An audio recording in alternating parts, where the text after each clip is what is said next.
Hi! In this video, I will show you how to add another image in Photopea. So here we have our blank template.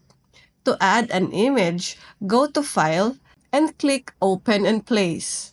Select your image and click on Open. To add another image, repeat the process. Go to File, click on Open and Place, and select another image, and click Open. Here we have two images already. Let's try another one. Go to File, click on Open and Place, and then select the other image. And that's it.